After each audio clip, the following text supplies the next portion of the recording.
All right, guys, what's going on? Welcome in. So, Jets Broncos this Sunday, right, 1 o'clock, MetLife Stadium. Bo Nix, Sean Payton taking on the Jets after coming off a huge win against the Tampa Bay Buccaneers. A multi-score game down in Tampa, and the Broncos have actually been in West Virginia, right? They didn't fly back to Denver. They wanted to keep the team on this time zone, right? So that there wasn't this lapse or the typical. I don't want to say like hangover effect, but there's this kind of lull whenever you see these West Coast teams coming out to the East Coast in that like first couple of drives, sometimes even the first quarter. So I can't wait for the game. But in this one, I wanted to talk about a potential trade target for the New York Jets, not Devontae Adams here, but this is somebody who a lot of Jets fans have been talking about. I want to say over the last week. As a fan, you're listening to rumors and rumblings. There's been links to the Buccaneers. There's been links to the Bengals. There's been links to the Falcons about adding this pass rusher. It's Azeez Ojulari from the New York Giants, right? Former second-round pick back in 2021 out of Georgia. And,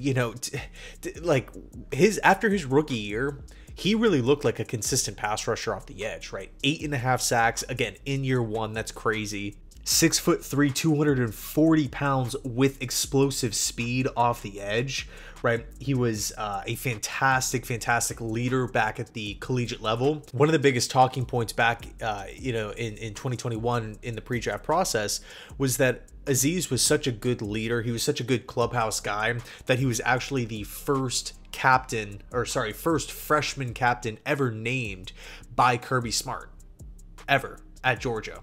I think that there is something to that. These SEC schools, Auburn, Florida, A&M, Bama, LSU, it's so hard to step foot on the field as a freshman, let alone being named a team captain. So that is that's a difficult thing to do. And again, you're looking at him as a draft prospect. He was expected to go in round 1. He fell to the early parts, right, the top of round 2, and a lot of Giants fans felt like they got a steal, as did I, right? I felt like he fit that system beautifully as a 3-4 stand-up explosive linebacker off the edge. And here we are a couple years later with some negatives, right? Obviously, the Giants have made the decision to move forward with Kayvon Thibodeau on one end, and then, of course, Brian Burns on the other. They just paid Brian Burns like this massive mega deal. So, it begs the question, okay, really, what's the fit here with Ojulari? Is he going to be re-signed? He's in the last year of his rookie deal. Or, if we keep on losing games, and, the Giants just lost to Dallas, could we see the Giants just end up flipping Azeez for, some sort of draft compensation, like a later round pick, a mid-round pick, something like that, as we approach the trade deadline? Because again, at this point, he's not going to be one of the two starting edge rushers. It doesn't really feel like he's going to be re-signed by the team. And again, if they keep losing, could they just part ways with him? And of course, the New York Jets come into play because this is a team that does not have Haason Reddick up to this point. Jermaine Johnson is hurt. Yes, McDonald has exploded onto the scene this season, right? 5 sacks through 3 games. It's remarkable. But, you're asking the question, okay, these sacks, they have came against the horrible, beat-up New England Patriots offensive line and the Tennessee Titans offensive line. Can this high level from McDonald sustain throughout the entire year? And even if that does, are we going to be okay in the pass rushing department? You would like to think that Quinnen would snag a couple of sacks, but the other guy, right? Who is going to be the other guy on the other side of this defensive line that steps up? Because, I'll say this.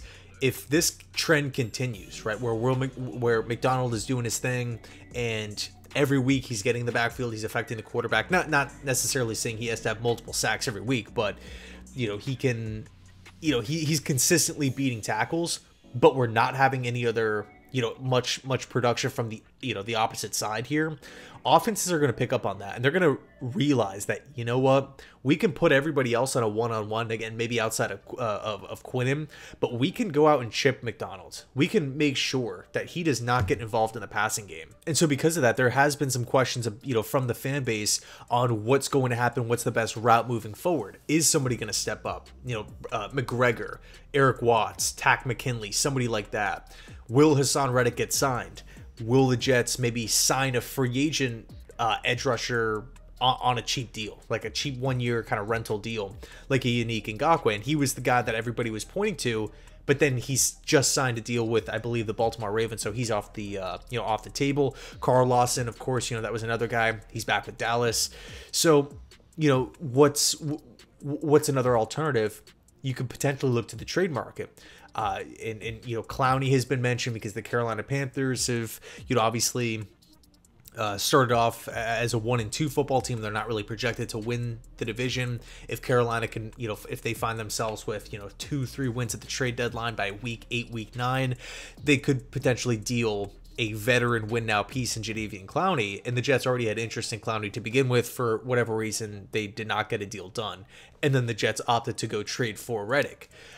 So maybe the Jets could go down that route, or in the case of Azeez Ojulari here, I think there's merit to it. I think it could make sense. I think he would definitely bolster the pass rushing room, right, for New York here, and give some speed, give some explosiveness off the edge.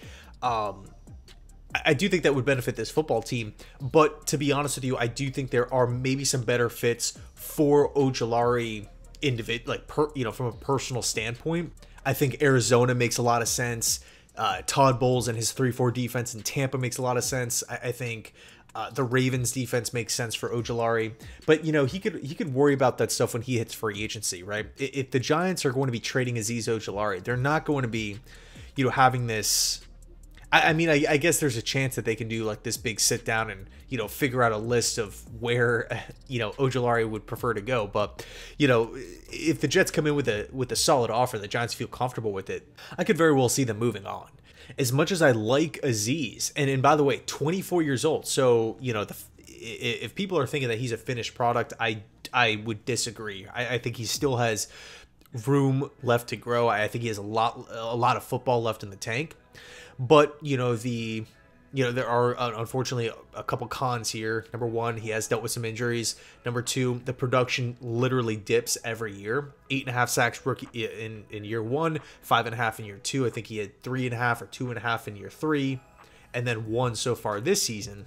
There's maybe some concerns about him consistently setting an edge too. So, would it be the picture perfect fit? I wouldn't go that far, but I would say he would be an upgrade. He would help this defense. He would be able to get after the passer.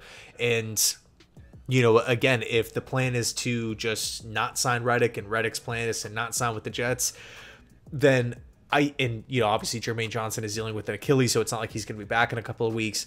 I do want the Jets to add at least someone, free agent, trade, what have you. I think we should bring in somebody, not necessarily this week.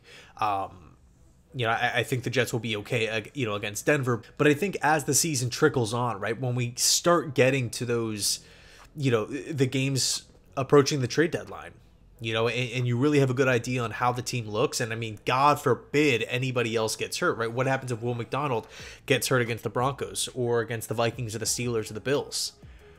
Then we're really screwed as far as rushing the passer goes. So, I never think it's a bad idea for a win-now team to bolster talent, to bolster depth, to address a position of need at the deadline. That's kind of my take on it. So, I love Azeez. I do think there's maybe some better system fits out there for him, but it's not to say that he wouldn't make a positive impact with the New York Jets. That's my thoughts. Would love to hear your words down below in the comment section. Thanks so much for watching. I appreciate it. And as always, go Jets.